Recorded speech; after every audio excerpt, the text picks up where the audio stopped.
This is the OFN Today on the Our Football Network as we review Week 15 in the NFL. One more game to go tonight, Pittsburgh and Cincinnati, and then it's off to Week 16 with some special games. That's right, we have a Christmas game on Friday on Christmas.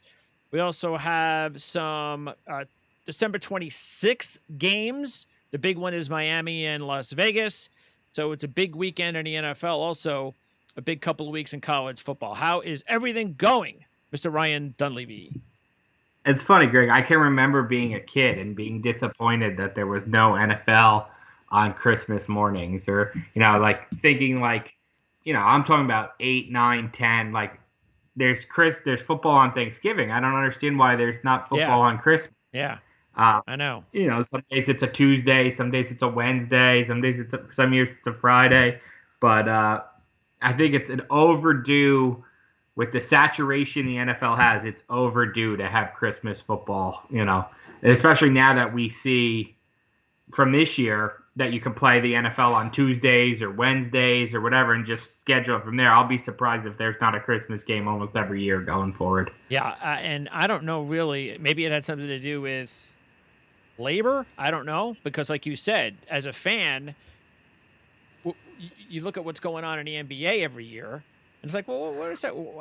They're okay with it. How come you can't do it in the NFL or in college football? I used to enjoy it. It was even just like 5 years ago, maybe, when they had a run of years where they would have the Hawaii Bowl would be on Christmas. Sometimes they would play, like, what was it, Texas A&M, Texas, but that was like on a Thanksgiving. So yeah, you really love those holiday games, and I understand it. Some the athletes want to be home and stuff, but hey, if you're going to do it on Thanksgiving, you can do it on Christmas too. And you're talking about one game. Yeah, so one you're game, talking about or a couple of games even, sure. Yeah, not even if it's one game. I don't mind the one game. Just I actually think 3 on Thanksgiving is overkill. So I don't mind just one, maybe 2. And it's not like Thanksgiving where Detroit and Dallas would have to play every year. Don't do that. You'd rotate the Christmas games or whatever, and if you're a player, if you're Aaron Rodgers spending your whole career on the Packers, maybe you have to do it once. Most guys probably never have to do it. So. Yeah. So I hope you're right. It would be nice. And this week it is Minnesota and New Orleans. Unfortunately for the NFL, Minnesota lost. So the game is not going to be as big as it could have been if the Vikings had won. We'll talk more about those games a little bit later on. But the game I did want to lead off, because I think it deserves to be led off with, I think it should be the story, and that is the fact that the Buffalo Bills have won their first AFC East title since 1995, which is also the last time that year that the Bills have won a playoff game.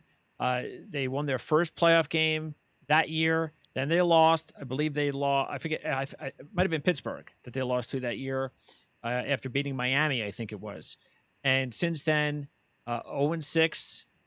And it looks like they're getting ready to break that playoff losing streak as well. Yeah, absolutely. I was 13 in 1995. That's a long time ago. Yeah. Wow. Yeah, that's great. That's how long ago that was. No, absolutely. The Bills. Look, Josh Allen. We've talked about this as becoming an incredible, top 10 caliber quarterback in the NFL. Really, the Stephon Diggs trade just really made the Bills just took them to another level offensively. And Diggs wasn't really, people forget, Diggs wasn't in the conversation as a top 5, top 10 receiver before this year.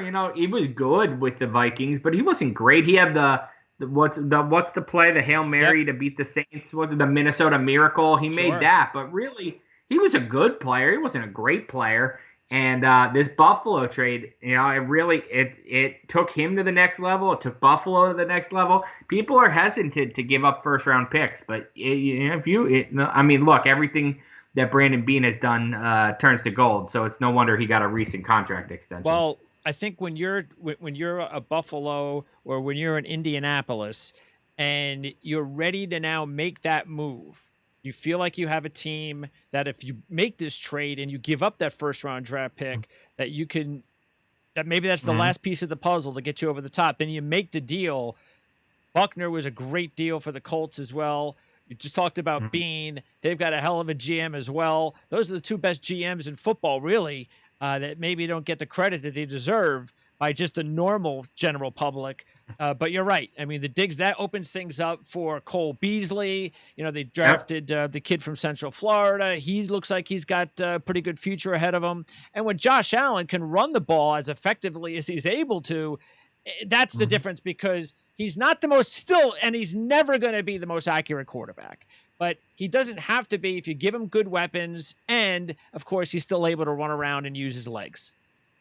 No, absolutely. The Bills they were stuck in this cycle before this trade where they had, a really good defense, but they were there was an 8-8, 9-7 defense. They couldn't win the big game because they didn't have the offense. And now they have the offense. The Bills are a really dangerous offensive team, like a really dangerous offensive team. I mean, what they put up, 48 or something, 45 on the Broncos, 45, yeah. And I think that the one thing they're missing though is like an elite pass rusher. They don't have like that JJ Watt on their team.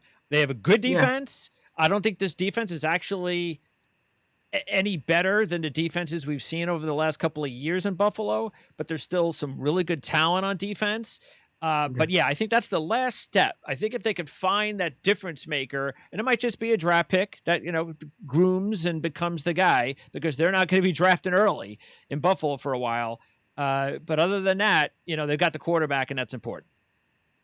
Yes, absolutely. And look, they have one of those timeshare backfields, right, with the rookie Zach Moss and Devin Singletary. They don't have a great rushing attack, but when you add that works fine together. Yes. Yeah, and you add Josh Allen's legs, and it's enough. Yep. They should win a playoff game. They really should. Absolutely. It's a disappointing year if they don't. And interesting because they're going to play New England now this week. The game doesn't really mean much. It's only, and especially when you're a couple of weeks out, because they're in third place. Now, Pittsburgh more than likely doesn't lose tonight, so they're going to remain in third behind Pittsburgh. I don't think players care at all when it comes to, if I can't get that first, the bye, if I can't take a rest week, then I don't really care if I'm second or third seed based on matchups. It's not, as long as it's not going to interfere. Sure, everybody wants to have the better seed in case you get to that final round and maybe you get a home game. But I don't think players think like that. I just think they think of either, do I get any time off, or do I not get time off? And I think it's going to be interesting how this could affect the Dolphins in a very good way in Week 17. After Miami beats the Raiders this week, that Miami takes on Buffalo in a game that Buffalo might look at where, you know what, let's rest some guys. Mm-hmm. No, absolutely. I think it definitely could. That's an excellent point, that they could help Miami get in, because as we've been talking about for weeks, somebody's getting left out in the AFC, and no one ever loses. The Titans won, the Colts won, the Browns won, the Dolphins won. The Ravens won. No one ever loses, and somebody's going to get left out. With a 10-win record, it looks like this year. Yeah. Because Baltimore had their easy win over Jacksonville, even though I still can't understand for the life of me why Lamar Jackson is rushing the ball 10 times and playing the Jags, for crying out loud. I mean, they can't stop anybody on the ground. Can't you just hand the ball off? Do you have to put Lamar Jackson in peril 10 times on the field? It's bad enough he's got to throw the ball and stand in the pocket, and he may take a couple of hits. Jaguars are red hot. I told you that. The Ravens are red hot. I told you that was coming. You do not want to face a John Harbaugh team in December. You don't want to do that. That's going to be the trick then, is that Baltimore is going to need a loss. So if you look at it, I don't know. I mean, it's probably Miami. Miami's going to be their best shot, you would think, of getting in. Because Indy still has Jacksonville, so they're going to get 11 wins. Cleveland's got the Jets this week, so they're going to get 11 wins. Tennessee. Wait, I'm sorry. The red hot New York Jets? The red hot New York Jets. The unbeatable New York Jets, is that? Okay. Yeah, that should be a win. So so Miami, you know what, I shouldn't. Maybe the team that as I look at this, tell me if you might say Miami, but when I'm looking at this, I'm actually going to say the team that schedule wise might have to have the toughest road is Tennessee. Tennessee has the toughest road, but I think Tennessee's good. So I think Miami's the odd one out. So you think Miami will lose one of the next two games? It's Buffalo and it's Vegas. Vegas. Yeah, yes, I do. I think they'll lose one of those two games. Yes. So which one do you think it is? Probably Vegas. Really? Okay. Probably. Yeah. Mariota Yeah. getting some playing time. Yeah. And look, Vegas isn't a bad team either, right? They're not. Are they officially eliminated yet? They're still in it. Yeah. So they still got something to play for. Yeah, I could see that's the kind of game that straightens itself out. Yeah, because I do think that Buffalo is clearly going to be playing that game, the final game of the season, without having to worry about anything. They're going to rest Josh Allen. They know they're going to have to play the next week, so you want your guys rested. Diggs. Yeah, they're going to rest. Yeah, Diggs already has a foot injury now. Right after this week, he left with a foot injury. Everybody in Buffalo was holding their breath. How cool was that scene? Did you see it, Greg? All the fans in Buffalo at the airport at 2 a.m. to welcome the team home from Denver. It's great. Huh? It's great. I mean, that is so cool. That is so cool. It's up there with the biggest COVID crushes, which I have to put Dayton college basketball up there, and you know what? I even think Rutgers, even though most people don't really care, but we do. Because we had waited so long for them to make the big dance, they were finally going to make it. But Dayton, because they were a top 5 team with a superstar, and that doesn't come along very often for Dayton. And then, but yeah, I mean, this is you take how great would it be for these Buffalo Bills fans to celebrate at the field during these games and get a home playoff game where they could get a win for the first time in 20 years or so, and they're not going to get it.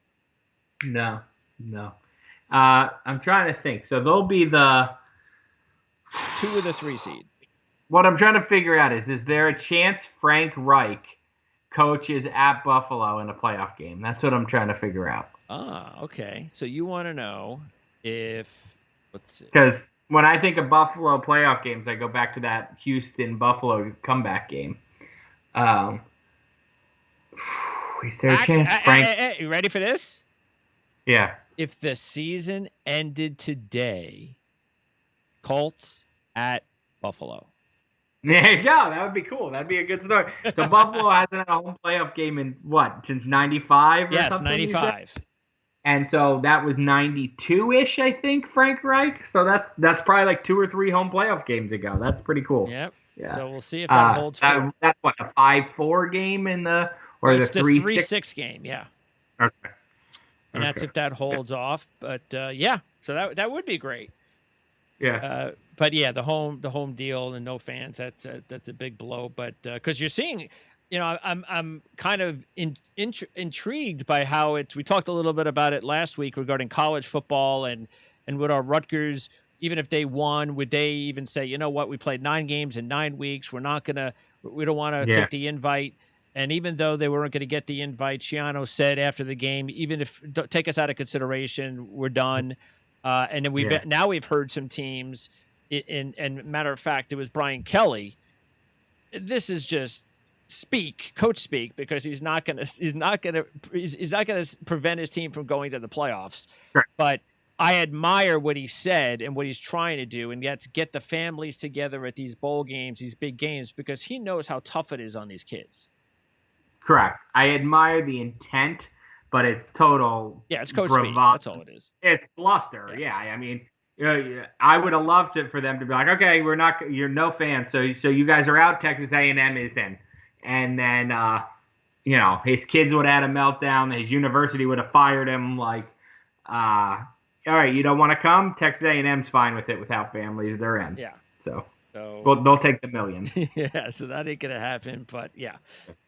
Meanwhile, as we were saying with Miami, So they end the Patriots' 11-year playoff run. Big surprise. It happens the year Tom Brady is gone and Cam Newton takes over, which now I'll talk to Evan Lazar on our Pat's Probe show tomorrow, and I'm going to lead off with the fact that I just don't believe Cam Newton's coming back.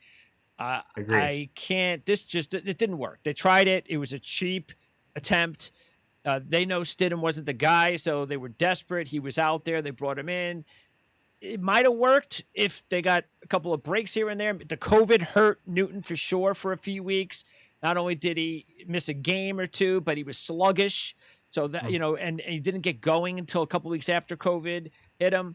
But it didn't work. Bottom line is it didn't work. And now the Patriots, who have a top 15 pick in the draft, and there are going to be 6 quarterbacks that'll be available, probably in the top 20, 25, first round. Patriots have to use one of those picks on a quarterback. You have to use their first round pick on one of those quarterbacks. I agree. I don't think they will. I think they should. I think they probably have to. I don't think they will. I can't say sources because no one knows who a team is going to draft now. You don't even know what the order is. But people I talk to don't think Bill Belichick is a first-round quarterback kind of guy. They believe he is a second round. But they believe he's a value quarterback. I can prove to you that I can win with this schmo kind of guy. You know what? Maybe it's possible that a quarterback like Mac Jones is a second-round quarterback. And I was just going to say, most first-round quarterbacks are overdrafted anyway.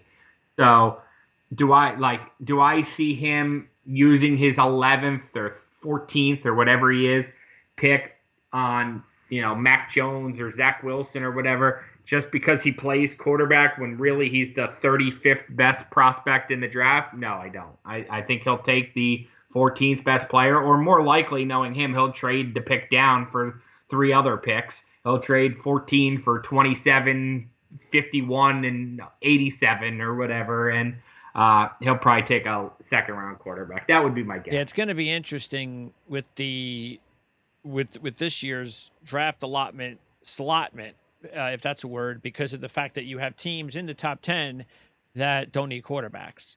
You got the Dolphins with Houston's pick. You have the Bengals. You have the Chargers. So they're not going to be drafting quarterbacks. And more than likely, when you're a team looking for additional picks, especially the bad teams, they're going to, hey, okay, you want to come up? We'll add to our draft capital.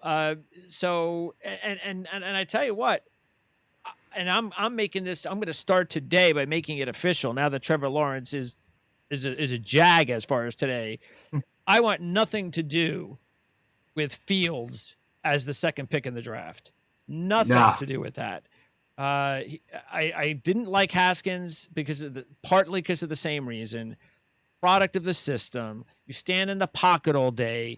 You have great players around you, and I saw what happened to Haskins when they played TCU that season. It was the first and only one of the only teams that defended him and rattled him, and he looked nowhere near like the stud. And in Fields on Saturday finally gets roughed up, finally gets pressure on him, and has a terrible football game. So I could see the Jets as one of those teams that decides maybe we don't want to take a guy at number 2, but we'll trade down and see if anybody wants to grab one, and we still wind up with a quarterback if we want to take one in the first round. Yeah, I think Joe Douglas is the trade down type of guy. I think he comes from that mentality, that school. So they need somebody to fall in love with Justin Fields. That's basically what they need. They need a team picking around 10 or 14, maybe Washington. They need somebody to fall in love with Justin Fields. That's what the Jets need. So I totally agree with you. You stick with Sam Darnold for one more year. You let the new coach see if he can fix Sam Darnold. You give Sam Darnold a better supporting cast, and if Sam Darnold still sucks next year, well, then you move on from him. You pick your quarterback, and if you're Joe Douglas, you hope that gives you, a little extra life. That's why you have that's why you got the extra year on your contract. That's why you have the 6-year contract, so you could restart the quarterback midway through your tenure rather than right away. And I look at this situation too. We talked about it last week and now if Trevor Lawrence is off the board, you're not more than likely going to be able to get some of those stud coaching candidates we talked about. So agree. That again puts these guys in a position where they say, all right, well, it's Monday, it's 9:00. Do we just fire Gase and have no idea who we're going to go after, knowing that we might just end up with a guy like Adam Gase? Or do they go, well, maybe we wait after Monday and Tuesday, have some conversations, which they should have those conversations now, I would think, with some of these college coaches to know, because they can't talk to the assistants.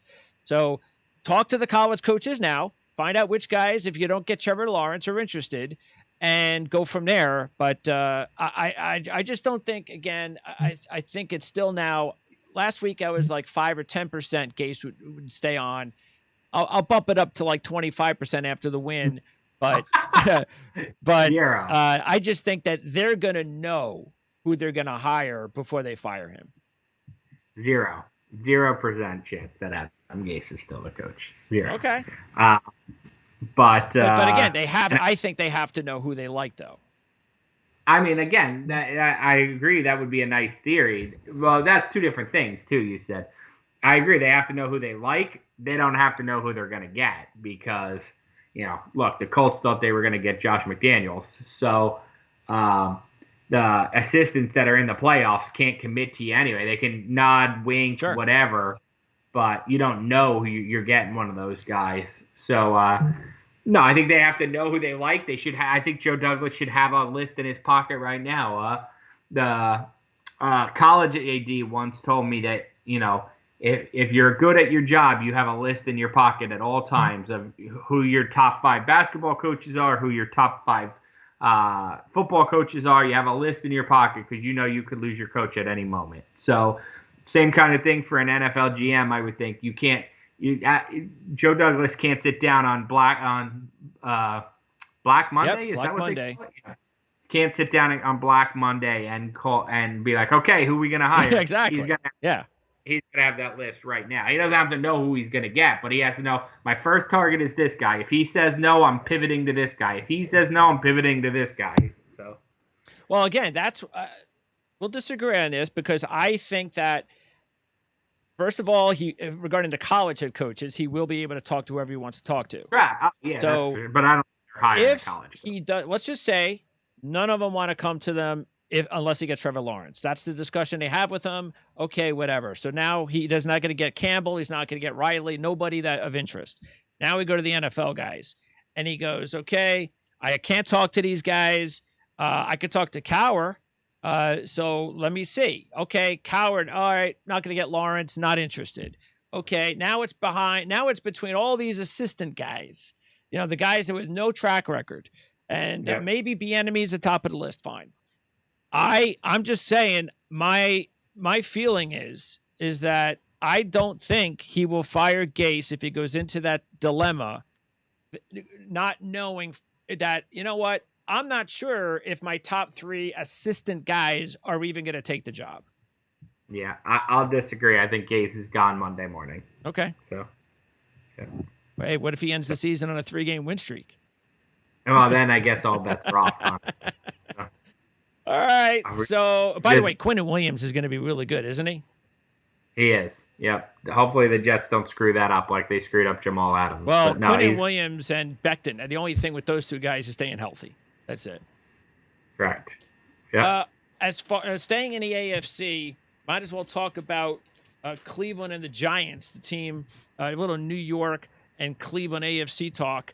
And as I'm running the highlights here, one of the first. There were highlights? Yeah, I've got highlights during the show. One of the first ones. No, I'm saying there were highlights of that game. Oh, yeah. Well, I'm looking at the low light. I just looked at the low light of the fake field goal. Oh God! So, tell me about the coaching decisions by Joe Judge, or the special teams decision that this is my fake, and what you thought about it early. So I'll tell you what I thought. I thought look, I'm most in tune to the Giants. I thought that was Joe Judge telling you with his actions, not his words, that he knows the Giants are way under-talented to compete with a playoff caliber team like the Browns. He knows his roster is not nearly good enough. They played without James Bradbury. Look, a good cornerback is important to have.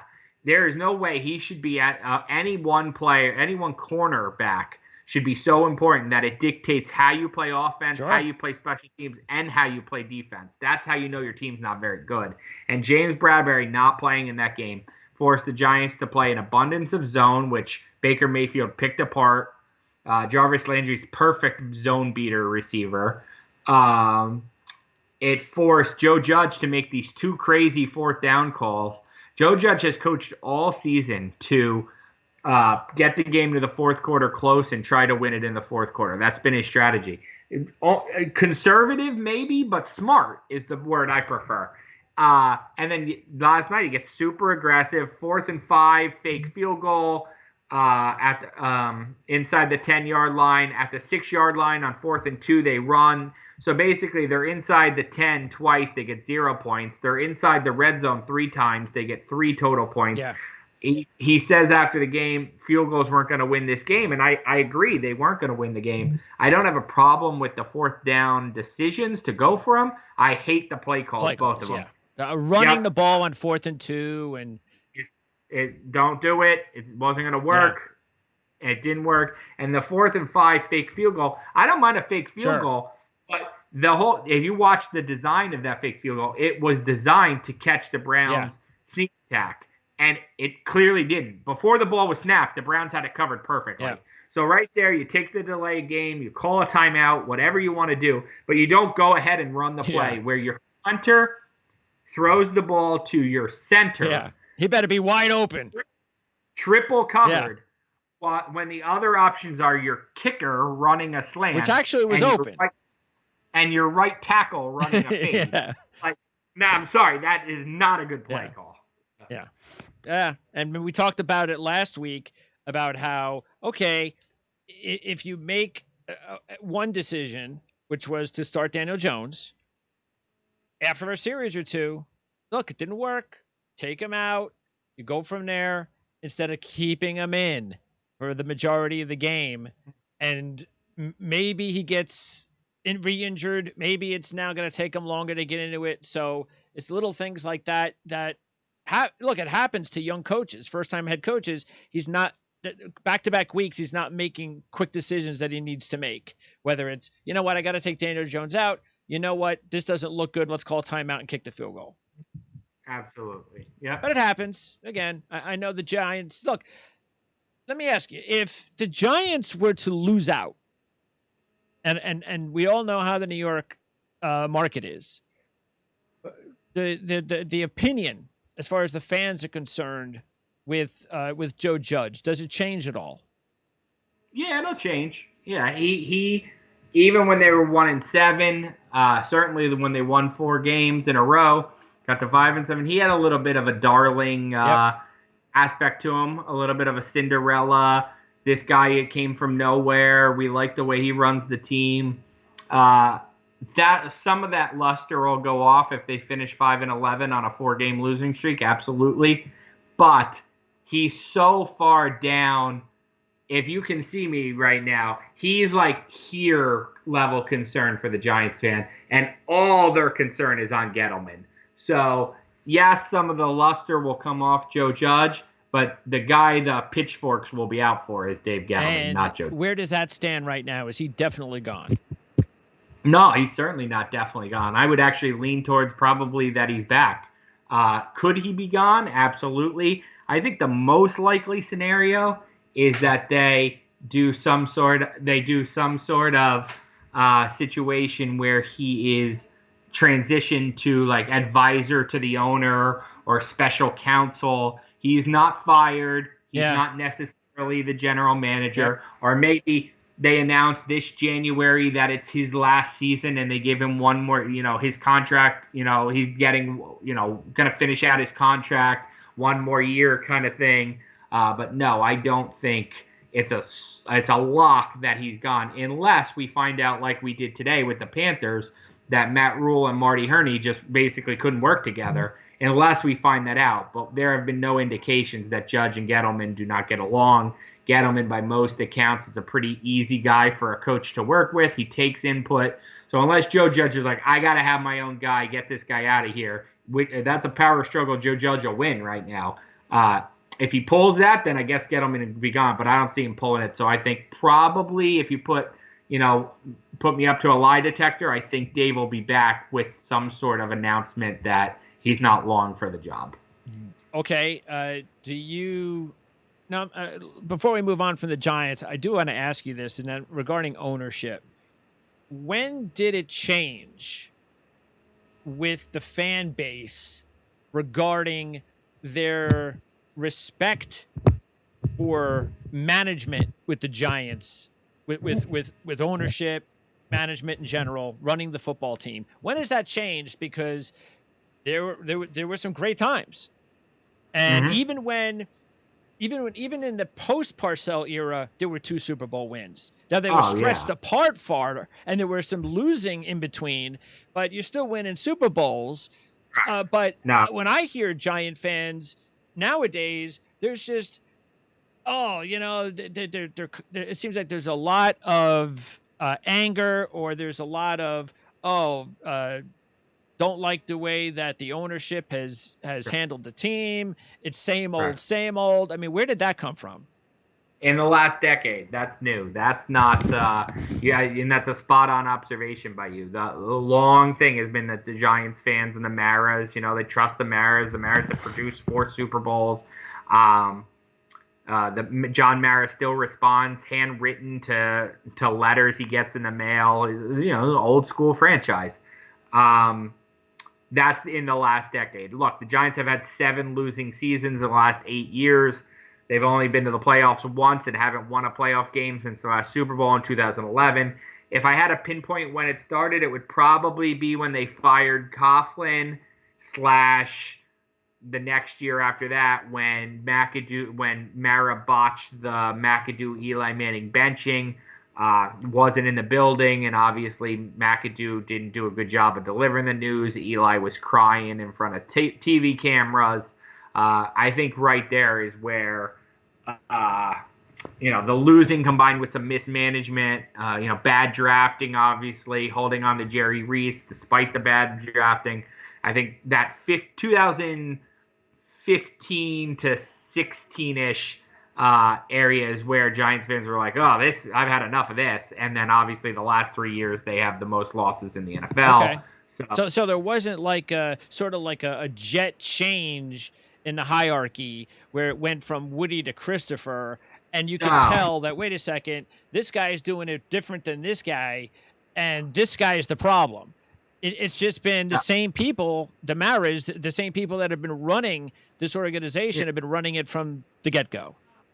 If I remember correctly, John Mara's dad and Steve Tish's dad both died within like 2 months of each other in 2005, and the Sons have been running it since, and they have 2 Super Bowls since they've been at the top. So it's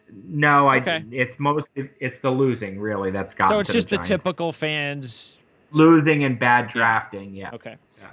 And I mean, look, they're playing more than 2010 was a new stadium. They're paying personal seat licenses and whatnot. Yeah, they're paying more than they ever have, and they're getting less than they have since the 70s.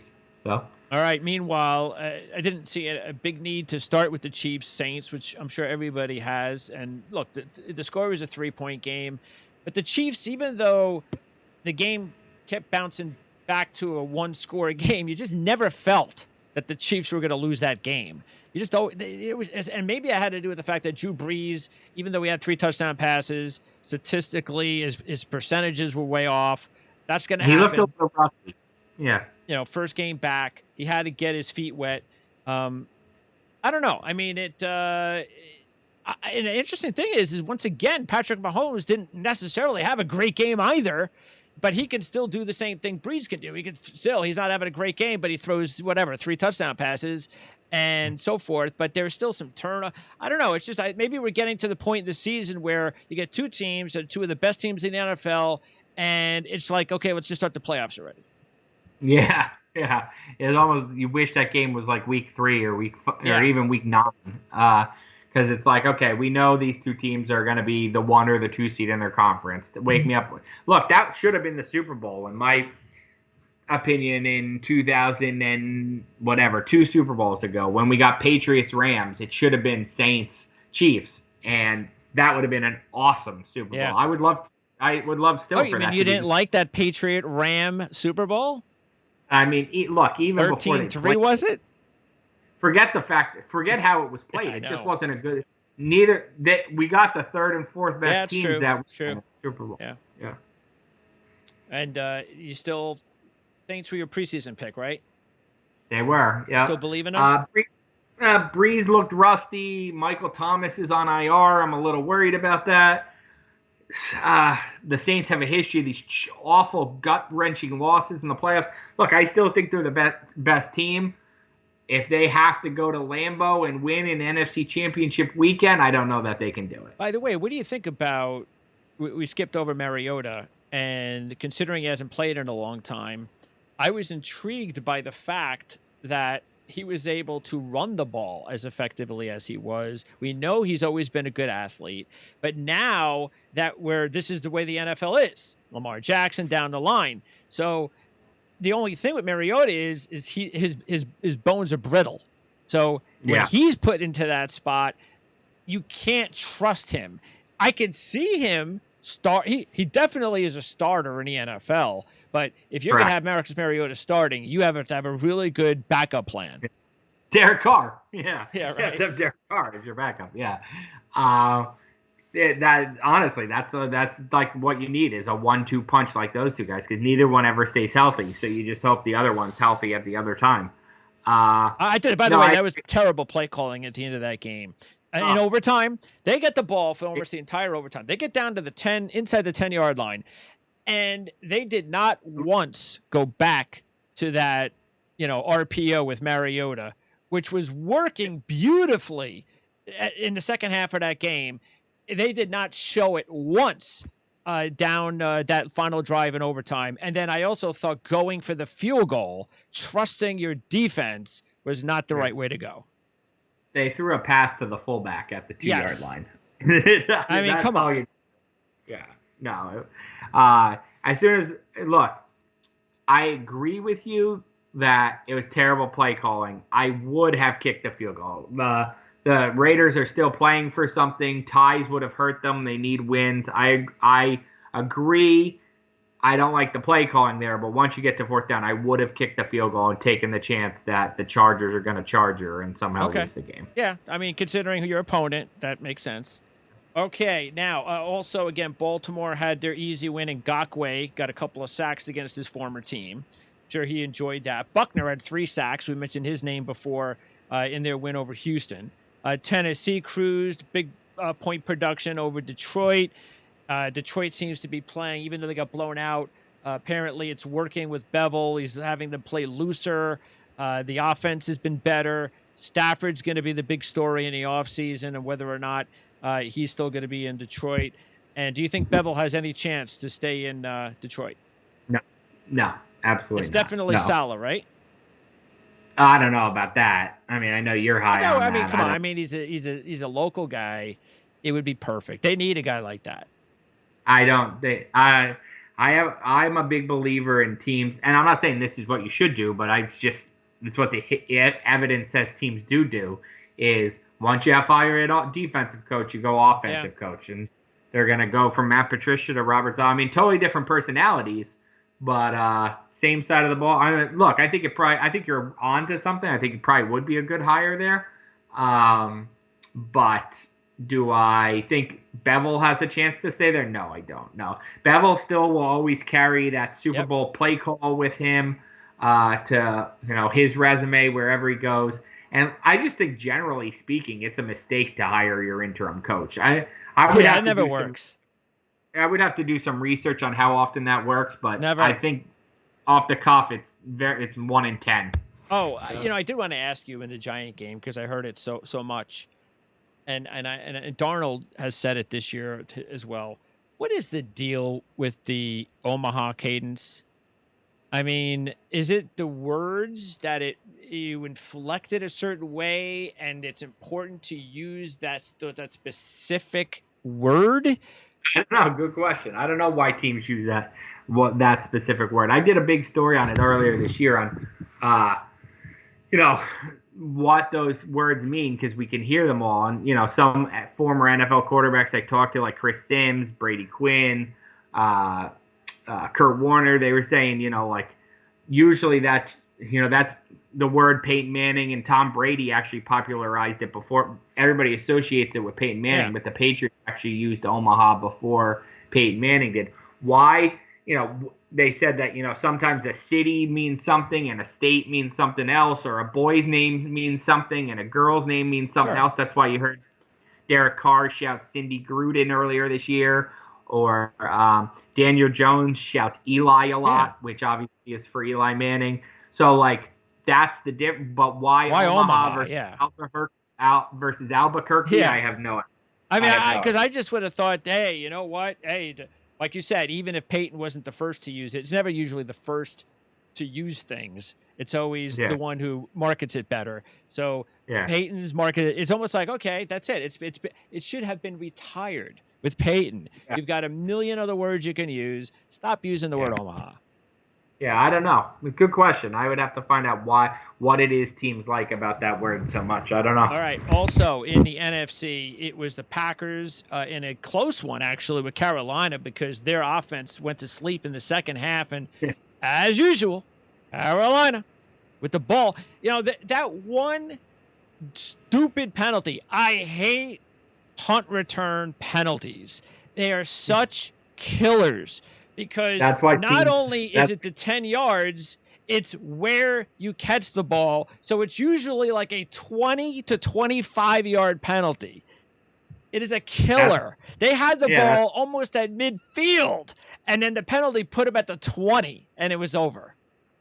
That's why you very rarely find a special teams coordinator who criticizes a fair catch, because they know they just eliminated whatever it is, 3 or 4 seconds. Potential block in the back. That's why fans are always like, why would you fair catch that? You had 10 yards of room. And the coordinators very rarely get on their guys because, like, okay, that's where we get the ball. We don't have to worry about a block in the back. Yep, and that's been the story of the year, though, because that's the team that will be looking for a quarterback of the future, the Carolina Panthers. They have a perfect bridge quarterback, no pun intended, in Bridgewater. So, but that's just been a rough look. 8 straight losses now for Teddy Bridgewater.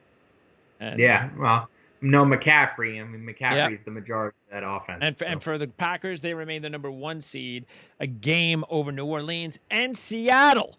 As the Seattle Seahawks, because the big story being the Jets coming off the Schneid, the winless Schneid, well, that helps Seattle move into the 3rd seed, and they clinched a playoff berth, not the Rams. Seattle clinched the playoff berth. They are now the leaders in the NFC West, at least for 1 week, as they held on to beat the Washington team, who had a furious second-half comeback. And I was happy to see Haskins look okay. I mean, he's looked worse. There's still something about him that he needs time. But I think that he would be an interesting quarterback if Washington goes about and drafts a quarterback this year and says, all right, and we trade Haskins. Hey, if I'm a team looking for a young quarterback as maybe, hey, I've got a veteran, I want, Pittsburgh Steelers, he's going to be around for a year or two, and I want my backup. Why not trade for Haskins? Because you're not going to have to give up a whole lot. No, it'd be much cheaper than trading for Sam Darnold, I'll tell you that. Yeah, what do you think? I mean, would you give – I mean, I'd give a shot to someone like Haskins under that scenario. I mean, what's Washington asking for? A 5th-round pick? I would trade a 5th round pick. Absolutely, I'd trade a 5th, yes. I don't want to trade a 4th, but a 5th, I'd do it. Yeah. Okay. So. Meanwhile, Seattle proved again that if they're going to win, they have to win with their running game, balancing the offense, and that's exactly what happened. Carson and Hyde and Wilson combining for, 181 yards rushing. Yeah, Russell Wilson threw for only 121 yards. I mean, he was the leader for the MVP at one point. That's right. He's not even going to finish in the top 3. He's actually in a really untimely slump. Yep. No one's paying attention to that. Well, I am because Russell Wilson and DK Metcalf are on my fantasy team. And I had such a great start to my fantasy season. I was still first place in points coming into this weekend. But then not only did I have to have that matchup, But then my opponent was your boy, David Montgomery. So the 1 week that I got to go up against David Montgomery, he has like the game of his life. Yeah. I still lost in my semifinals despite that performance from Montgomery. I had a monster game. The guy I faced just has a ridiculous team, so he beat me. He has Kelsey, Kamara,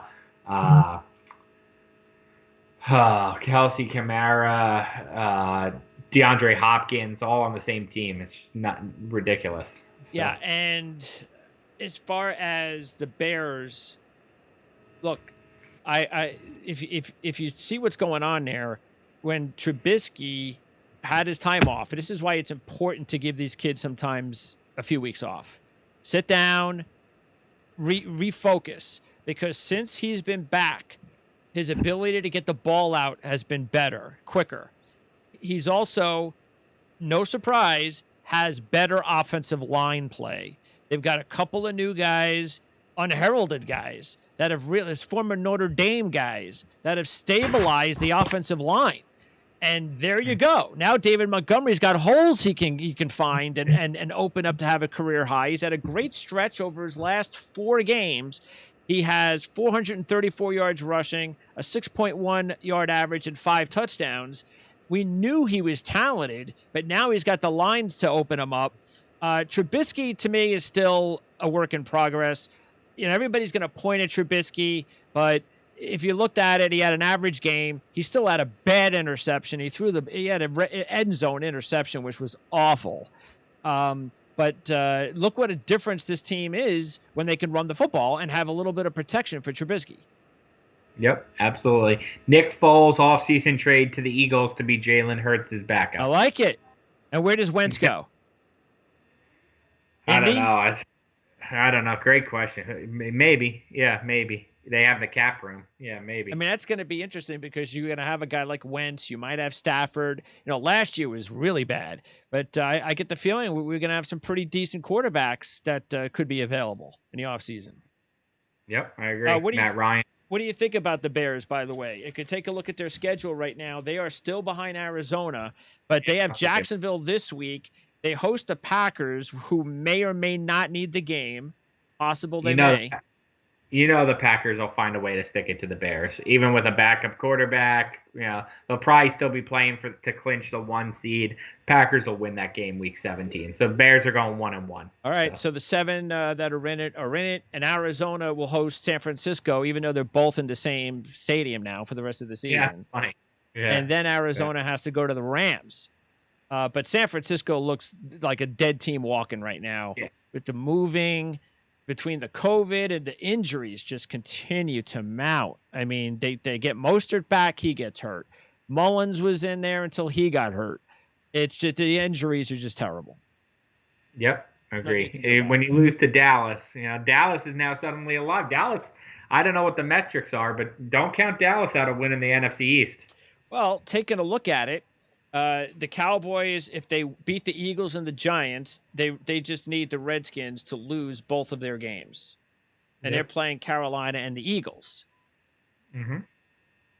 I'm still going to go with Washington.